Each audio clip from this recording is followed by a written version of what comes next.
So I wanted to take some more time to illustrate exactly how we want to use a standard normal distribution cumulative area table. So I have here in front of me a PDF of such a table, and notice that there's 2 pages. So the first page corresponds to z-scores that are negative. So on the left side of the mean, these correspond to left area tails. In other words, when you find these probabilities are going to be less than or equal to 0. Now, on the right side, we have positive z-scores, and so all of these probabilities represent area to the left of these positive z-scores. In other words, 1 minus the area in the right tail. And when we do that, we end up with probabilities that are greater than or equal to 0.5, and up to and almost including 1. But we don't go up high enough to get that quite that close. The closest we actually get is 3.99, which does round up to 1 if we go to 4 places after the decimal. But this represents the typical range of values that we're actually interested in. So there are 2 tasks that we usually have when we're working with a standard normal distribution. The first is finding a probability,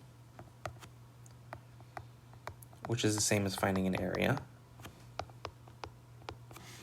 The second task is finding a percentile, or a critical score.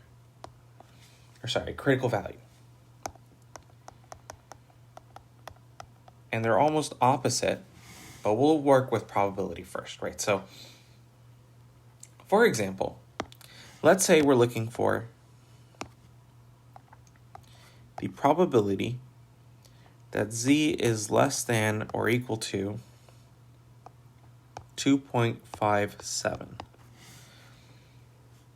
So 2.57 is our z-score of interest, and since we're looking at less than or equal to that, we're looking at the area to the left of that z-score.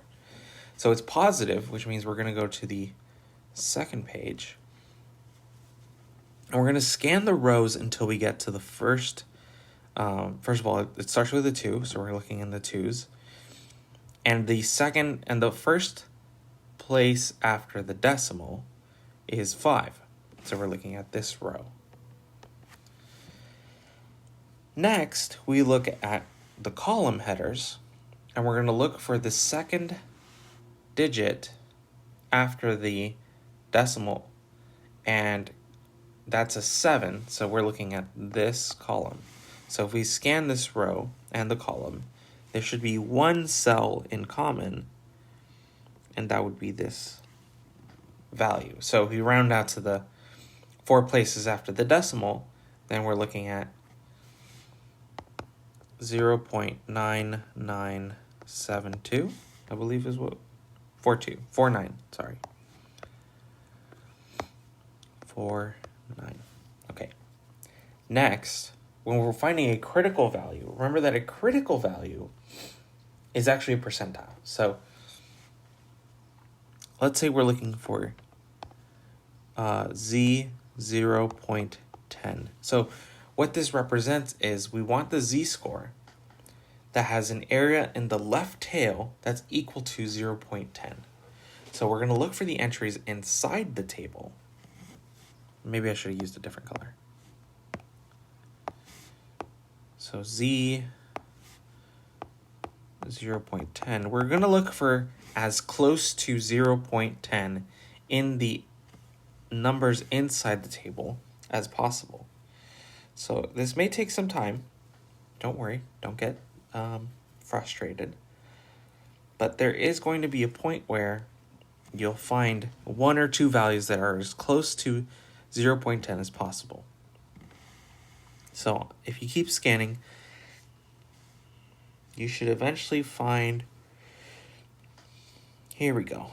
So I've got 0.10027 and 0.098. There's also, now that's probably the closest one that we'll get, not even this one. This one's probably the closest one. So we end up with, we're going to trace our way outward to the column header and the row header. And so that means that our value is negative 1.2. And then the decimal, the digit after the 2 is 8. Now this is an approximation. All of this is approximation. So we didn't find 0.10 exactly. We're a little bit off, right? But we are close enough where if we approximate, this is fine. So those are the two essential tasks. Remember that for probability, you're looking at the headers first and looking inside the table. For a percentile or a critical value, you're looking inside the table and working your way out to the headers.